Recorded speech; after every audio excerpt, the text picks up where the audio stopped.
নমস্কার, শুভ সকাল।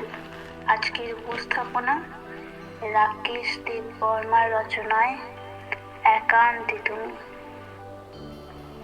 কণ্ঠে অন্বেষা পর্বত। ভিড়ের ভেতর থেকেও তোমাকেই খুঁজি, নিঃশব্দে, অগোচরে। বাতাসে ভাসে তোমার নাম, আমি শুনি। বুকের ভিতর কেঁপে ওঠে নদী। রাত্রে গোপন বারান্দায় বসে চাঁদটাকেও জিজ্ঞেস করি, তুমি কি দেখেছো আমার সেই একান্ত মানুষটিকে? চাঁদ হাসে, বলে, তুমি যে নিজেই তার ছায়া। শব্দেরা নিঃশেষ হলে রয়ে যায় নীরবতা।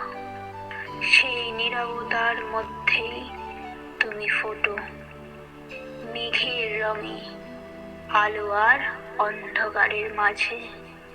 আমি জানি তুমি কোনো দূরের মানুষ নও, তুমি আমার চিন্তার ভিতর লুকানো এক সুর, যাকে কেবল আমি শুনি যখন পৃথিবী ঘুমিয়ে পড়ে আর একান্তে জেগে থাকি তোমারই সঙ্গে। ধন্যবাদ। সকলে খুব ভালো থাকবেন, সুস্থ থাকবেন, আনন্দে থাকবেন। জানাবেন কবিতাটির রচনা এবং কণ্ঠ কেমন হয়েছে কমেন্টের মাধ্যমে।